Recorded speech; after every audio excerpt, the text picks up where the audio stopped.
हाम्रो सबैको तर्फबाट हामी पछिल्लो समय केही सूचना जानकारी र प्रेस विज्ञप्ति लिएर आएका छौँ र हामीले केही दिन यता विभिन्न 4वटा क्रिस्चियन अगुवाहरूको सहभागितामा सञ्चालन भएका केही राजनीतिक दलहरूलाई एकीकरण गर्न र गठबन्धन गर्नको निम्ति अथवा भनौँ उहाँहरू कसरी यी दलहरूलाई बलियो बनाउन सकिन्छ र समुदायको हितको लागि कसरी चाहिँ उहाँहरूलाई एकीकृत गरेर एकीकरणको बिन्दुमा ल्याउन सकिन्छ भन्ने उद्देश्य राखेर पछिल्लो समय मिडिया हामीले संयोजन गरिराखेका छौँ। पहिलोपटक संयोजन गर्दाखेरि राजनीतिक विचार समूह भनेर हामीले केही 6-7 जना व्यक्तिहरू त्यहाँ थियौँ। त्यसले पहिलो चरणको वार्ता सम्पन्न गर्यो। त्यस पछाडि दोस्रो चरणको लागि एकजना हाम्रो मुक्ति आन्दोलन दलका अधिदलपति डाक्टर जबी शाह हुनुहुन्थ्यो। उहाँको संयोजनमा दोस्रो वार्ता सम्पन्न भयो। त्यस पछाडि अब हामीलाई के लाग्यो भने उहाँहरूको यो विशेष 4वटा राजनीतिक दलहरूलाई एकीकृत गर्नको निम्ति र एकीकरणको बिन्दुमा ल्याउनको निम्ति अहिले पछिल्लो समय हामी केही मिडियाका साथीहरू मात्रै यो समितिमा बसेर हुँदैन भनेर उक्त 2टा कमिटीलाई पहिलो दोस्रोलाई डिजल्भ गरेर अहिले नयाँ कमिटी फर्मेसन भएको छ। यो कमिटीको नाम चाहिँ स्वतन्त्र क्रिस्चियन मिडिया संयोजन समूह बनेको छ। यसमा थुप्रै मिडियाका साथीहरू मिडिया हाउसबाट प्रतिनिधित्व गर्ने साथीहरू हुनुहुन्छ। करिब 1 दर्जन जति हामी यहाँ छौँ र यसले चाहिँ अबको आउँदो शनिबार एउटा वार्ता हुँदैछ विभिन्न राजनीतिक दलहरूसँग, विशेष गरी 4वटा। अनि त्यो वार्तालाई एउटा सार्थक निष्कर्षमा पुर्याउनको निम्ति यही संयोजन समूहले एउटा रोल प्ले गरोस् भन्नको निम्ति हामी यो सूचना र जानकारी लिएर आएका छौँ। बाँकी कुरा हामी अरू साथीहरूबाट सुनौँ। फेरि पनि सबैलाई जिम्मेसी कुमारजीले कति कुराहरू राखिसक्नु भएको छ, स्पष्ट पारिसक्नु भएको छ। जुन पहिला हामीले सिभी गहतराज्यूको अध्यक्षतामा रहेको राजनीतिमा क्रिस्चियन विचार समूह भनेर जुन गठन भएको थियो, त्यो उहाँ राजनीतिमा आउनु इच्छा राख्नुभन्दा अगाडि नै त्यसो गठन भएको थियो।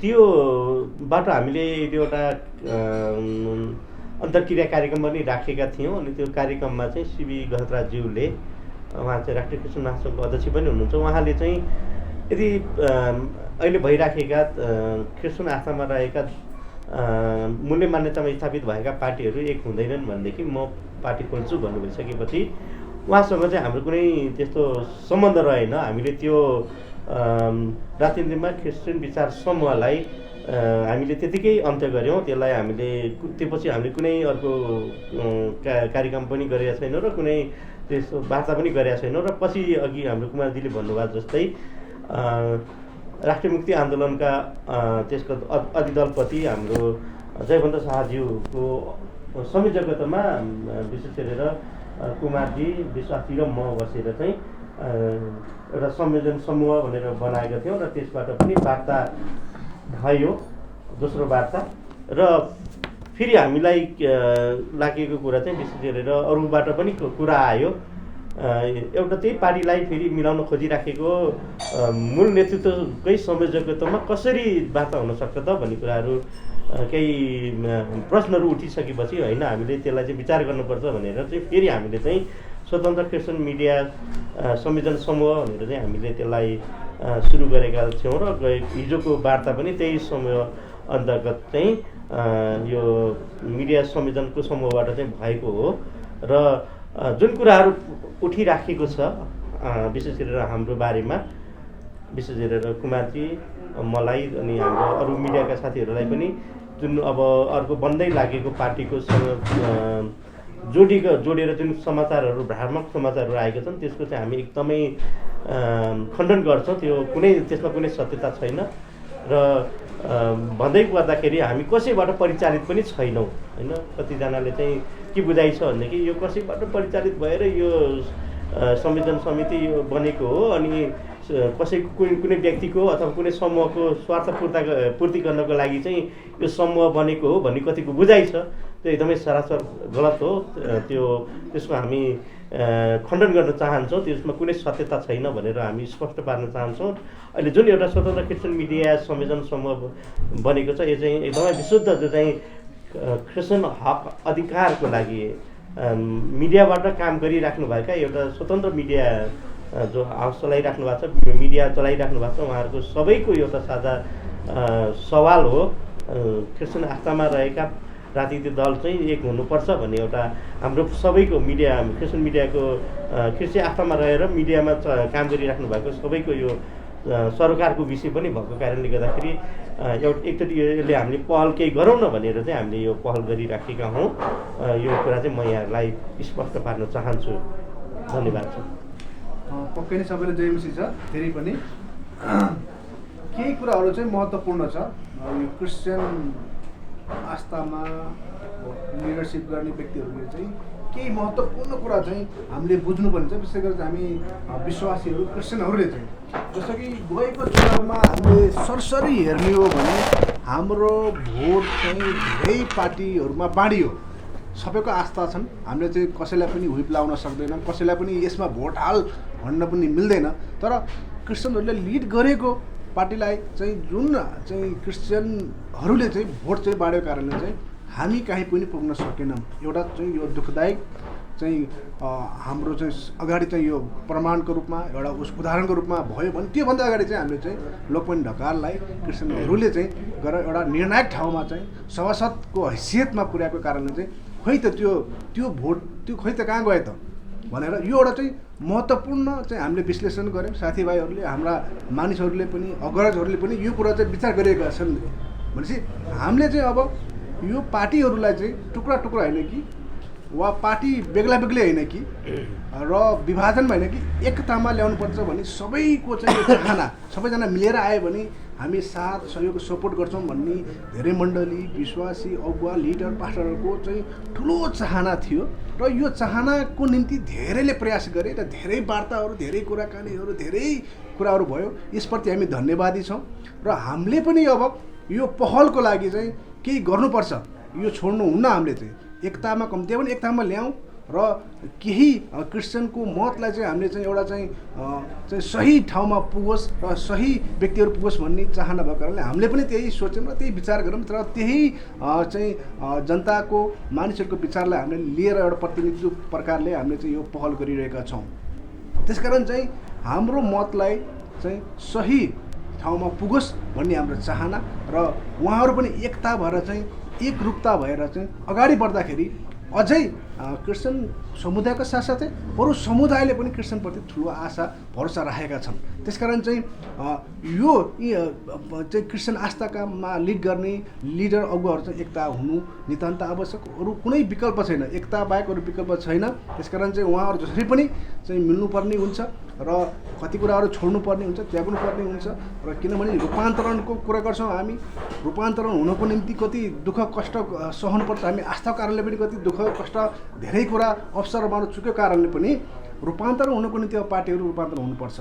एकतामा आएर आफूलाई आफ्ना कुराहरू छोड्दै अगाडि बढ्दै चाहिँ लाग्नुपर्ने हुन्छ समुदायको लागि, देशको लागि र क्रिस्चियन समुदाय हितको निम्ति र समग्र देशको पहिचान, देशको चाहिँ अझै अगाडि बढ्नको निम्ति, विकासको निम्ति, गरिबीको निम्ति, रोजगारीको निम्ति धेरै समस्याहरू चाहिँ क्रिस्चियनहरूले समाधान गर्न सक्छन्, हाम्रो लिडरहरूले गर्न सक्छन्। र किन भन्दाखेरि नयाँ आत्मा चाहिँ नयाँ कुरा चाहिँ क्रिस्चियनहरूले ल्याउन सक्छन्। त्यसकारण चाहिँ यो कुरामा पनि पार्टीले नै चाहिँ लिड गर्ने हो। वास्तवमा पार्टीहरू नै देशलाई अगुवाई गर्ने हो। त्यसकारण चाहिँ हाम्रा लिडरहरू चाहिँ एकता भयौँ भने अझै अगाडि बढ्न सक्छन्, प्रभावशाली हुन सक्छन्, अझै देशलाई आशिष पार्न सक्छन् भन्ने हाम्रो मूल ध्येयको कारणले हामी अगाडि बढिरहेका छौँ। बाँकी कुरा हाम्रो साथीहरूले बताउनुहुन्छ। नमस्ते। विशेष गरी केही दिन यता हाम्रो क्रिस्चियन समुदायबाट प्रतिनिधित्व गर्ने सञ्चारकर्मीहरूमाथि यो एकता राजनीतिक एकता पहलको लागि चाहिँ जुन प्रयास भइरहेको छ, यो एकता प्रयासलाई चाहिँ जुन मिडियाका हाम्रा चाहिँ वरिष्ठ हाम्रो दाइहरू, पत्रकार साथी दाइहरूबाट संयोजन भइराखेको थियो र यो राम्रो कुरा हो। किनभने यो उहाँहरू रहनु भनेको हामी सबैको प्रतिनिधित्व रहनु हो र यो स्वतन्त्र थियो नै, पछि पनि स्वतन्त्र रहन्छ। यो दाइहरूले भने जस्तो कुनै पनि ठाउँबाट, कुनै पनि व्यक्तिबाट हामी परिचालित छैनौँ, कुनै पनि संस्थाबाट परिचालित छैनौँ। यो कुरा प्रष्ट रूपमा हामी बुझाउन चाहन्छौँ। र यो अहिले थप एकताको यो पहलको लागि, राजनीतिक एकता पहलको लागि जुन हामीले एउटा नयाँ समूह बनाएका छौँ, जुन एउटा त्यो वार्तालाई चाहिँ एउटा एकतामा ल्याउनको लागि एउटा उचित बिन्दु एउटा निष्कर्षमा पुर्याउनको लागि हामी अब मिडियाको दायित्व भएको हुनाले गर्दाखेरि नयाँ समूह यो स्वतन्त्र क्रिस्चियन मिडिया संयोजन समूह आजबाट सुरु भएको छ र यसले थप अब एकता प्रक्रियालाई अगाडि लिएर जानेछ। र अब मैले अघि भनिसकेँ एकता प्रक्रियामा संयोजन गर्दै गर्दा हाम्रा साथीहरूमाथि जुन खालको चाहिँ दुर्व्यवहार भएको छ, जुन खालको भ्रामक समाचारहरू प्रकाशित गरेर चाहिँ भ्रमपूर्ण समाजमा समुदायमा पनि भ्रम छर्ने काम भएको छ, यसको हामी चाहिँ यसमा हाम्रो घोर आपत्ति पनि छ र यसो नगरिदिनु हुनको लागि पनि सम्बन्धित पक्षलाई पनि हामीले चाहिँ ध्यानाकर्षण गराउँदछौँ। र आजको बैठकले चाहिँ हामीले यो भेटघाटले चाहिँ आजको बैठकले चाहिँ एउटा स्वतन्त्र यो क्रिस्चियन पत्रकार समूह भएको हुनाले गर्दाखेरि हामीले चाहिँ संयुक्त विज्ञप्ति मार्फत चाहिँ हामीले यो घटनाको यो दुर्व्यवहार भएको अपशब्द सामाजिक सञ्जालमा अपशब्द गरेको बोलेको प्रति चाहिँ हामीले चाहिँ खण्डन गर्नुपर्ने भएको हुँदा हामीले चाहिँ संयुक्त रूपमा प्रेस विज्ञप्ति जारी गरेका छौँ। त्यो प्रेस विज्ञप्ति वाचन गरेर सुनाउने सम्पूर्ण सञ्चारकर्मीहरूमा वाचन गरेर सुनाउने अनुमति चाहन्छु। ठिक छ संयोजकज्यू। स्वतन्त्र क्रिस्चियन मिडिया संयोजन समूह मिति 2078 10-17 गते संयुक्त प्रेस विज्ञप्ति। राजनीतिक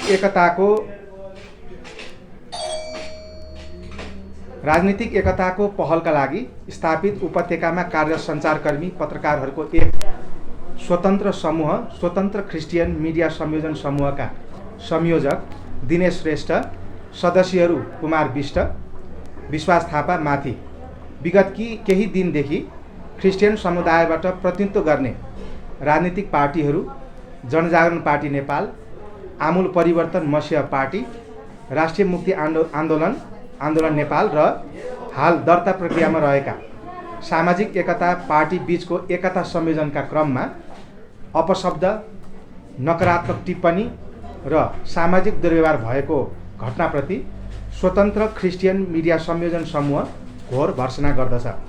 यस दुःखद घटनाप्रति खेद प्रकट गर्दै यस समूहका संयोजक र सदस्यहरूको दर्ता प्रक्रियामा रहेका सामाजिक एकता पार्टी बीच कुनै राजनीतिक सम्बन्ध र संलग्नता नभएको स्पष्ट जानकारी गराउँदछौँ। पछिल्लो समय यस समूहका सदस्यहरूको संलग्नता भएको भ्रामक समाचार आइरहेको र पार्टी एकता प्रक्रियाको क्रममा पत्रकारमाथि दिन प्रतिदिन हमला गर्ने क्रम सुरु भएको छ। दिन रात नभनी क्रिस्चियन समुदायको हक हित र अधिकारका लागि कलम चलाउँदै नागरिकलाई सुसूचित गर्न लागि पर्ने पत्रकारहरूलाई निशाना बनाई आक्रमण गर्नु लोकतन्त्रमाथि प्रहार हो। पछिल्लो समय पत्रकारमाथि लक्षित गर्दै सामाजिक हवाला र भौतिक आक्रमणको प्रयास गर्नु नेपाली सञ्चार जगतलाई कमजोर पार्न खोजिएको प्रश्न छ, जुन पछिल्लो घटनाक्रम त्यसैको एउटा उदाहरण हो।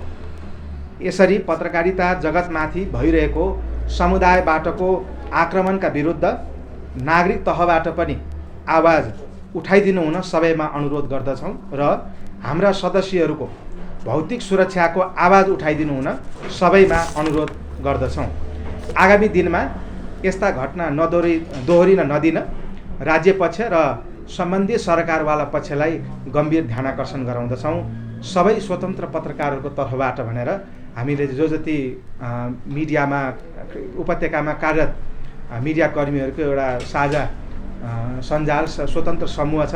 हामी अहिले 9 जना यसमा छौँ सिग्नेचर गर्ने र हामी थप हाम्रा साथीहरूलाई हामी स्वतन्त्र समूहले चाहिँ हामी यो स्वतन्त्र मिडियाहरूलाई चाहिँ हामी यो साझा ऐक्यबद्धता जनाइदिनु हुनको लागि पनि म हार्दिक अपिल गर्छु र आगामी दिनमा यस्ता घटना नदोहोरिनको लागि र हाम्रा जति पनि राजनीतिक एकताको लागि संयोजन गर्ने साथीहरूलाई चाहिँ निरुत्साहित पार्ने र त्यो राजनीतिक एकतालाई नै खलल बनाउने जुन प्रयास भइरहेको छ यसको पनि हामी घोर निन्दा गर्दै हाम्रो भनाइ यो विज्ञप्तिलाई यहीँ राख्दछौँ। धन्यवाद। जय मसी।